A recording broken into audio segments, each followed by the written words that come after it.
Hello everybody and welcome back to Sunday Community Skirmish number 43. We have for you guys Losers Bracket Match O. Centurions versus Catskyders. It's going to be taking place on Parrots and Rumble. Haven't seen this map yet today. We've seen a pretty nice spread so far. Let's go ahead and check out the ships. First up, for the Centurions, we have the RAS Napoli, a Pyramidion being piloted by Blue.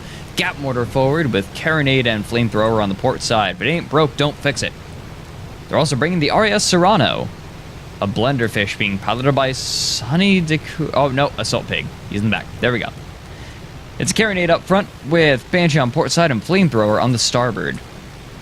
On the other side, we have the Catskyders. Their first ship is the Battering Ram, a goldfish being piloted by, gosh darn it, I didn't bring the brackets down. I'm the best.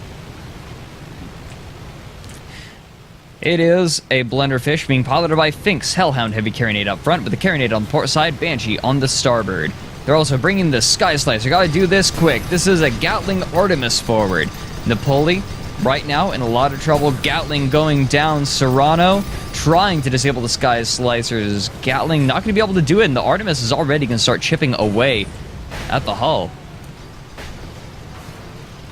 Armor down again. Artemis still reloading, I think. The Serrano still desperately trying to disable the Sky Slicer. Thank you, Zemco. Serrano has its back to the Sky Slicer, trying to assist the Napoli. The Battering Ram has gotten the better of it as it's finally come into arc, but the Serrano loses armor in the process. This poor Goldie just cannot keep its Pyramidion safe, and now it's even going to bump into it, stopping its retreat.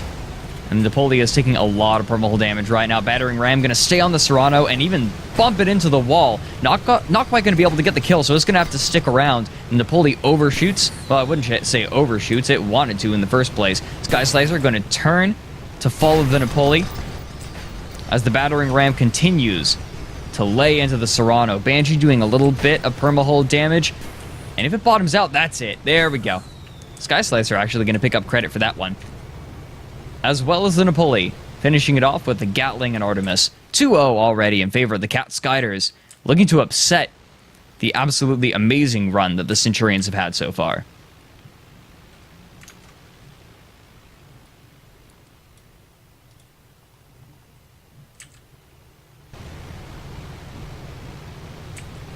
Sky Slicer, Battering Ram, not really moving that much. I think they're happy. They're just going to repair. Oh, slow-mo. Oh boy. Oh boy, oh boy. This is unfortunate. Neither team is calling for a pause.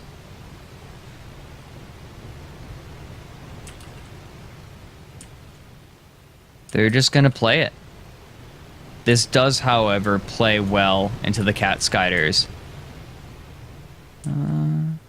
Slow-mo done? I think slow-mo's done, maybe? Maybe. Yeah, I think slow-mo's done. Let's go ahead and pull Urz in here now that we have a moment. I was worried that we wouldn't have a moment to get him in here, but let's go ahead and give him a call. Urz! You're here. How you doing? Hey, I have a question for you. When Sure. I'm referring to you in shorthand, is it fourth or is it Oracle? Either one. I get both. Fourth is one syllable. Oracle is 3. So I'd say fourth. I'm doing well, fourth. I was on the secondary stream casting with dementia for a little bit. That's what you told me. So right now we had a little bit of slow-mo. Neither team's calling for pause, though, which is interesting because Catskyders right now up 2-0, not a lick of permahull damage on either of them. Actually, let me join into this match. Sure. All right, there you are. I see you in chat. Do you know what the state of the timer is? How far into this match are we? We're only a couple minutes in. Okay. Timer right now, we're maybe 5 minutes, not even. Sky Slicer, however, gonna take, I wouldn't even say however, taking a little bit of Hellhound shot. And oddly enough, the Serrano is going to switch over to the Battering Ram, but it's going to have to get over a building here. Sky Slicer actually going to divvy up its fire between the Napoli and the Serrano. Serrano able to sort of worm its way between these buildings and lines up alongside the Napoli to take out the battering ram. However, it's not going to be able to move forward very easily. It has a high chance of ramming. In the meantime, it does. It bumps the building hard, and now the Sky Slicer is in an amazing position. It's already chipped away a lot of the Napoli. If the armor drops one more time, I think that's going to be it. They want the ram, and they're going to get it. That was just they didn't even need it. That was Artemis. Now the Serrano is in a really good position, but the battering ram is right there. Serrano's in a lot of trouble. They just wanted to run through the ship confetti as they exploded, I think. Yeah, maybe. They wanted to be showered in its love. Serrano trying to get away, but it makes the turn too late, and it drops down onto the building.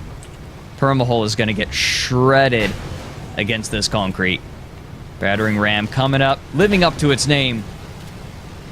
And it almost finishes it off. What's going to get it? At this point, it's just what's going to get the kill. Yeah, do we attribute this kill to Blue Team, or do we attribute it to to the ruined cityscape? Maybe a little bit of both. Battering ram got it. Battering ram got credit. It was not a harsh world. I mean, you know, even if the game doesn't say it's a harsh world, man. It is. I agree. So, I didn't see what port side guns the Sky Slicer had. We didn't really see that. It's Artemis and Flare. So, no, okay, so that double Artemis might become an issue. But I think that the main engineer is going to be more concerned with repairing in general. I've always felt that the trifecta on the Pyramidion is a real optimistic thing to try to go for. Yeah, I think that's a really good way of putting it. It's so easy to get knocked out of your gun arcs, and the main deck engineer is responsible for repairing so many very important components that it's basically you have to be taking no fire, or basically nothing needs to be happening to you. You need free range to be able to maintain that trifecta. And the other ship can't be moving either, because then you'll have to use Phoenix Claw, because the turning on the Pyramidion is not the best. Looks like we do have the... Yeah, go ahead. I was going to say, it looks like we have both goldfish being spotted here.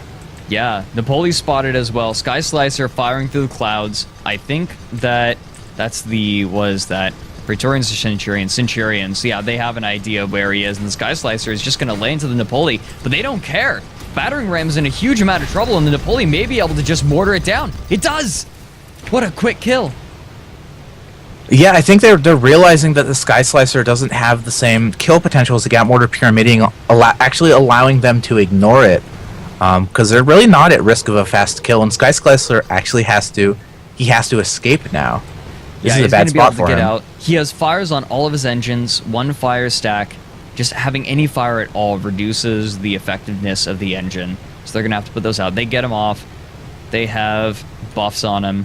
They're going to be okay, but the Serrano's coming around the corner. Battering Ram spawns in very close, but they're taking a long time to get on deck. Sky Slicer, in the meantime, eating a lot of damage. And it goes down. Napoleon picks it up with that mortar. It looked like the Sky Slicer was expecting the Battering Ram to come back into the fight much more quickly, because he actually stopped and turned around to re-engage rather than continuing to run. A little bit of maybe desynchronization between these two blue pilots. Yeah, it takes a minute for the pilot to get all the way up to the steering wheel. It's kind of it's not like aspects. Yeah, of a goldfish, certainly. It's not like a Pyramidion where you can just get to the steering wheel within like a second and a half, because it's directly in front of the player's spawn point. Yeah, absolutely.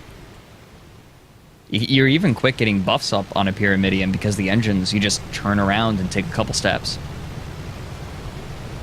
Certainly. Battering Ram being very careful here. Serrano maybe not noticing them at first, but now they do. And they're pulling their gun arcs in. And Battering Ram putting out the volley. Serrano, however, is already going to start eating damage from the Sky Slicer, and the armor goes down. Artemis is going to start chipping away, but... Oh, no. I was going to say the Serrano's okay, but then they bump a building and take a huge amount of permahull in the first couple seconds of this engagement. Who put that skyscraper there? I want to fire that guy. Get him in my office. And now the Battering Ram's in a bad spot. He's about to take a huge ram from the... Oh! Holy cow. That was a hell of a ram, man.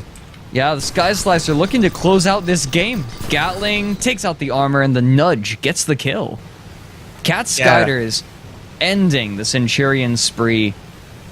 Even with that incredible ram by the Napoli at the end, their ally was not doing so hot, and it's tough when the enemy team is on match point because, like, you can't go off. Even if you go and win your own engagement, you have to make sure your ally's healthy as well. You can't just leave them because you will lose. Yeah, absolutely.